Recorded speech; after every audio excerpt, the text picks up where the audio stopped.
あの、あなたはこんなことを考えたことありませんか？いえ、私たちは皆心の底では平和を望んでいるはずなのに、どうして人類の歴史から戦争が全く消え去らないんだろうって。そうですね。誰も進んで争いなんて望んでいないはずですよね。はい。でもニュースをつければ毎日のように世界のどこかで衝突が起きてるじゃないですか。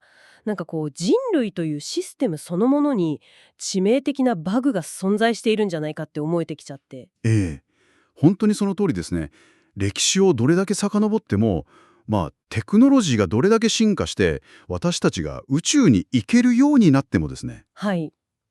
なぜ私たちは殺し合うのをやめられないのかという根源的な問題だけは全く手つかずのまま残されているように見えますね。ですよね。そこで本日のディープダイブではこの途方もなく巨大でかつ私たち全員に関わる疑問に真っ向から挑んでいこうと思います。素晴らしいテーマです。今日手元にあるソースはですね、ただの歴史の教科書ではないんです。歴史学とか進化心理学、国際政治学など複数の知の巨人たちの洞察を統合して作られたいわば究極の平和の設計図のメモなんですよね。今回のソースの束は非常にエキサイティングですよ。ウィル・デュラントの歴史哲学から始まって、ええ。ユバル・ノア・ハラリのサピエンスの考察、それからスティーブン・ピンカーの暴力に関する統計的分析ですね。はい。それにジョン・ G・ ストージンジャーの国際政治における指導者分析やクラウゼビッツの理論まで入っています。これら全く異なる分野の知見が一つの巨大なパズルのように組み合わさっているんですよね。では早速このパズルを解き明かしていきましょうか。はい。今日の私たちのミッションは、特定の国家やイデオロギーといった狭い枠組みを完全に超えることです。完全に超える。地球を外から見るような、いわゆる宇宙視点からの俯瞰的な分析を行いながらですね、はい。最終的にはじゃあこれを聞いているあなたが明日から個人の生活でその知識をどう実践できるかという具体的な心の在り方にまでつなげていきたいと思っています。いやー、スケールが大きいですね。まずは私たちが立っている歴史の土台から見ていきたいんですが。そうですね。ジュラント夫妻の歴史の教訓からいきましょうか。はい。ソースによると5000年の歴史を通じて文明には不変のルールがあるそうですね。これって具体的にどういうことなんでしょうか？ジュラント夫妻の主張をすごくシンプルに要約すると、歴史とは人間性の哲学であるということなんです。人間性の哲学。つまり私たちがどれだけ高度なコンピューターネットワークのような素晴らしいハードウェアを作れるようになってもですね、はい。富の集中と再分配、あるいは競争や権力闘争といった生物的で経済的な法則に基づくサイクルを人類はずっと繰り返しているんです。ちょっと待ってください。それってつまり古代ローマ帝国時代の人々も現代の私たちもええ、根本的な人間としてのソフトウェアは全然アップデートされていないってことですか？まさにその通りです。例えばモノポリーというボードゲームを想像してみてください。ああ、よくやりました。何度ゲームを最初からやり直しても、最終的には誰か一人が富を独占して、他のプレイヤーが破産してゲームがリセットされますよね。確かにそういうルールですからね。デュラント夫妻は、歴史上の革命や戦争も、こうした富の過度な集中と暴力的な再分配という法則の繰り返しに過ぎないと言っているんです。なるほど。なんだかそれを聞くと少し虚しくなってきますね。まあそうですよね。そこでつながってくるのがユワル・ノア・ハラリの視点だと思うんです。彼が指摘するサピエンスの OS の話は非常に興味深かったですね。ハラリーの虚構、つまりフィクションの理論ですね。はい。人間が見知らぬ大勢の人々と協力できるのは国家とか宗教、お金といった虚構を信じる力があるからだっていう。ここが非常に重要なポイントでして、例えばお札を考えてみてください。物理的にはただの紙切れですよね。ええ、原価は数円とか言いますし。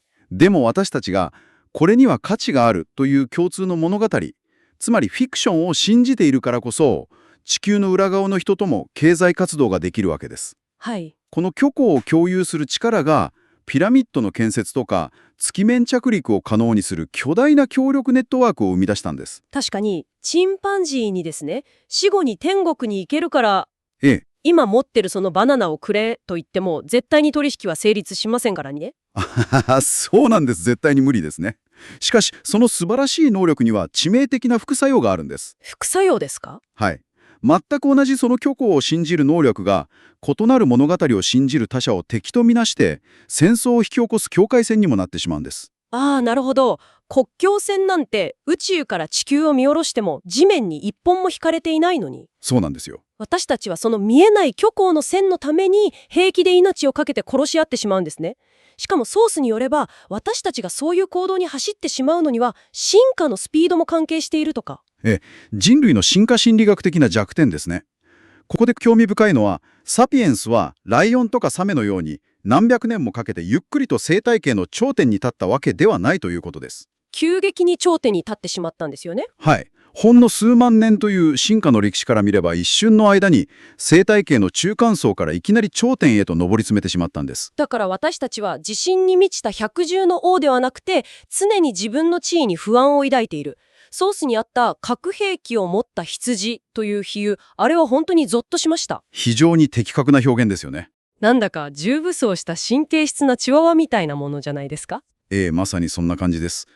自信に満ちた強力な捕食者よりも、常に怯えて恐怖に駆られている存在の方が、ちょっとした物音で過剰な防衛反応を示したり、先制攻撃に出やすくて、はるかに危険なんですよ。なるほど。私たちホモ・サピエンスは、根本的に怯えた羊でありながら、地球を何度でも破壊できる絶大な力を持ってしまっている。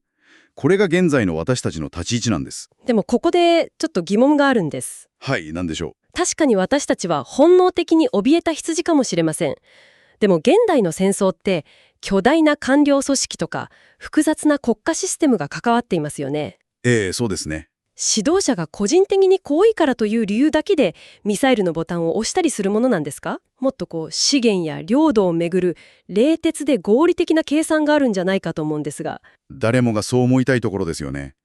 でもここでジョン・G・ストージンジャーの分析が効いてくるんです。なぜ国家は戦争をするのかというソースですね。はい。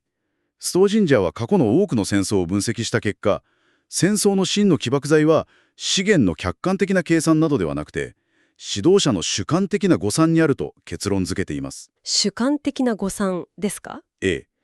領土や資源の客観的な価値以上に、指導者自身が抱く個人的な恐怖とか、名誉が傷つけられたというプライド、自分の軍隊に対する過信、はい。そして何より相手の意図の歪みが戦争のスイッチを押してしまうんです。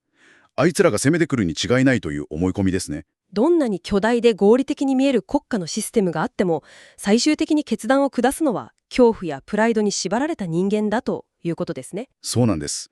そしてクラウゼビッツの理論がここでさらに絶望的な現実を突きつけてきます。戦争論ですね。はい。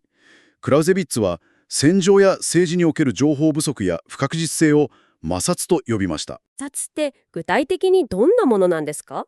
例えば、戦場で天候が悪化して偵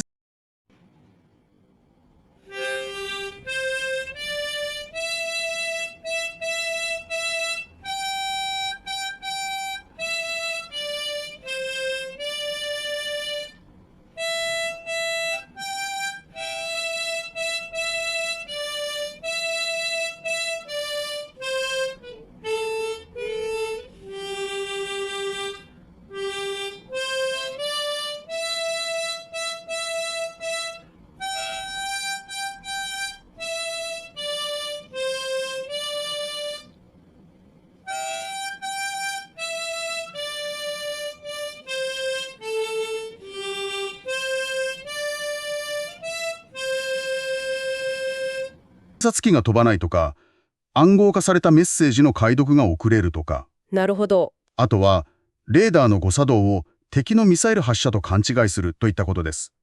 こうした予測不可能な情報不足やトラブルの積み重ねが摩擦なんですよ。ああ。この摩擦が指導者の抱える恐怖や疑心暗鬼を極限まで増幅させるんですよ。連絡が来ない。これは敵の罠に違いない。で、パニックになってしまうわけですね。その通りです。そしてクラウゼビッツは戦争を三位一体という概念で説明しました。国民の情熱、つまり盲目的な憎悪ですね。はい、情熱。そして軍隊の偶然や摩擦。最後に政府の理性。この3つのバランスが保たれているうちは紛争はコントロール可能です。でも、そのバランスが崩れるとどうなるんですか？指導者の誤算と現場の摩擦によって恐怖が煽られて、情熱や憎悪が理性を完全に飲み込んでしまったとき、理性が飲み込まれる。もはや政治的な目的を持たないただ相手を破壊し尽くすだけの絶対戦争へとエスカレートしてしまうんです。怯えた羊である私たちが虚構を信じ込んで、恐怖と摩擦と誤算によって理性を失っていく。ええ。聞けば聞くほど人類の未来に絶望してしまいそうなメカニズムですね。でも今回のディープダイブは平和の設計図を探求するミッションですよね。何か希望の光はあるんでしょうか？もちろんです。ここでスティーブン・ピンカーのデータが非常に強力な統計的希望を持って空気を変えてくれます。暴力の人類史ですね。はい。実は過去数千年の歴史を客観的なデータで振り返ってみると、人類が経験する暴力の量は劇的に減少しているんですよ。それはかなり意外ですね。ニュースを見ていると世界はどんどん危険で残虐になっているように錯覚してしまいますが。それは私たちが24時間ニュースサイクルの中にいて、メディアがショッキングな出来事を瞬時に届けるからです。確かにネガティブなニュースばかり目につきます。人間の脳は生存のためにネガティブな情報に強く反応するようにできているからですね。しかし何世紀も前のデータと現代を比較すると、殺人率も戦争による死亡率も驚くほど下がっているんです。本当ですか？はい。ピンカーは私たちの中にある復讐心や支配欲といった内なる悪魔を文明のシステムが着実に抑え込んできたと証明しました。文明のシステムというと、具体的にはどんなものが私たちの悪魔を抑え込んでいるんですか？大きな要因の一つは経済的相互依存、つまり商業や貿易です。隣の国から資源を奪うために軍隊を送るより、何かを輸入して代わりに自国の製品を輸出した方がはるかに安上がりで得だという合理性ですね。確かに。相手を殺してしまうと、もう取引先として使えなくなりますからね。その通りです。さらに識字率の向上や教育がもたらした他者の視点を創造する力、そして民主主義や司法制度といったルールです。はい。これらが私たちの中にある共感や自制心といったより良い天使を引き出してきたんです。つまり私たちは生物学的には怯えた羊のままでも、平和を強制的に機能させるシステムを構築する能力はすでに持っているってことですね。はい。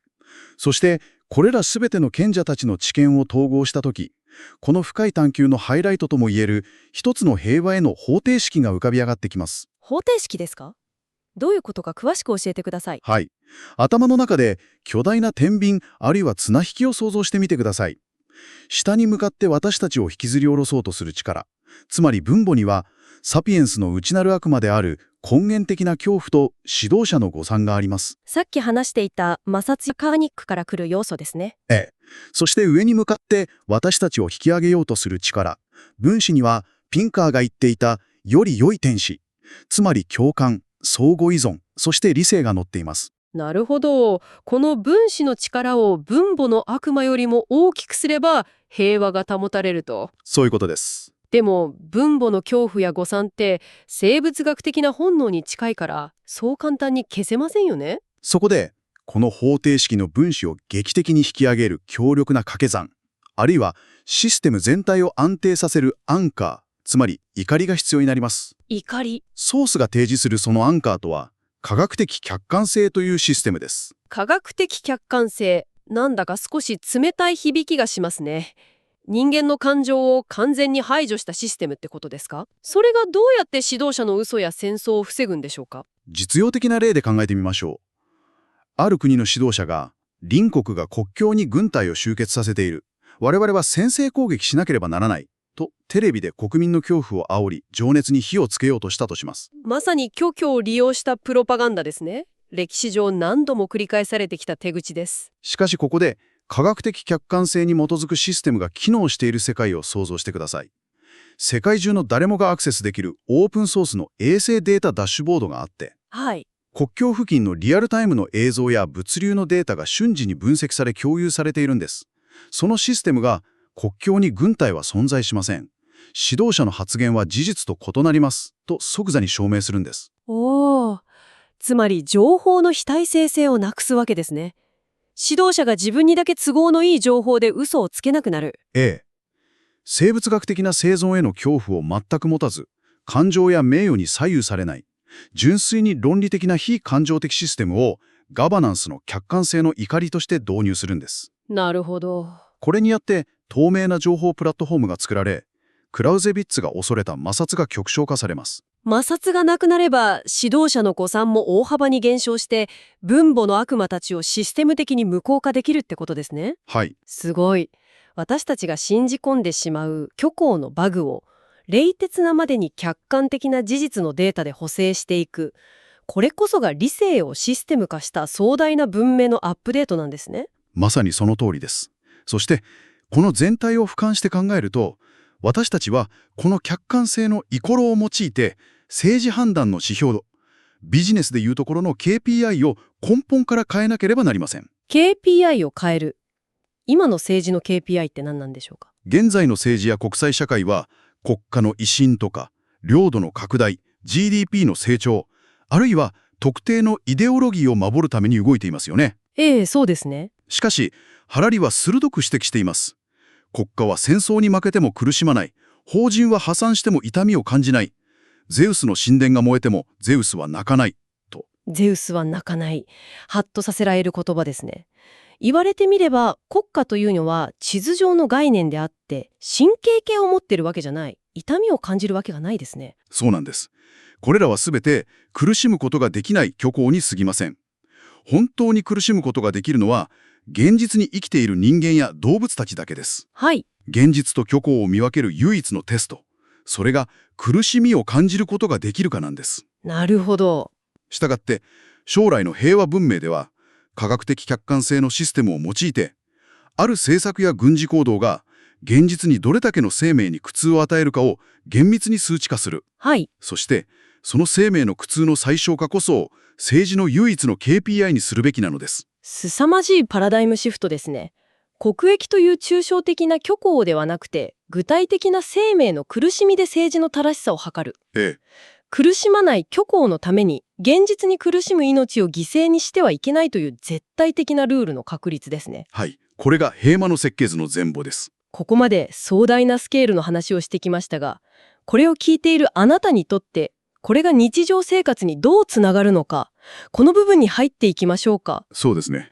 こんな巨大なシステムの話を聞いた後で、私たち個人が明日から一体何ができるのでしょうか。決して無力ではありませんよ。むしろ、個人レベルでの意識の変革こそが、この巨大なシステムを支える土台になります。私たちが日常で実践できる明確なアクションが3つあります。はい、教えてください。まず1つ目は、ニュースを見たり、何かの判断を下すときに、自分自身に苦しみのテストを行うことです。つまり、これは虚構を守るための怒りか、それとも現実の生命が苦しんでいるかと自問するわけですね。はい。もし自分が実体のない物語のために起こっているのだと気づけば、その熱狂から冷めることができます。なるほど。2つ目は、自分が信じているナショナリズムやアイデンティティを客観視し、他者を自分と同じように理性を持ち、苦しみを感じる存在として捉え直すことです。ピンカーが言っていた理性のエスカレーターを私たち自身が意識して登り続けるということですね。相手も同じように怯えた羊なんだと気づけば対話の余地が生まれます。ええ。そして最後、3つ目は、日々の内省です。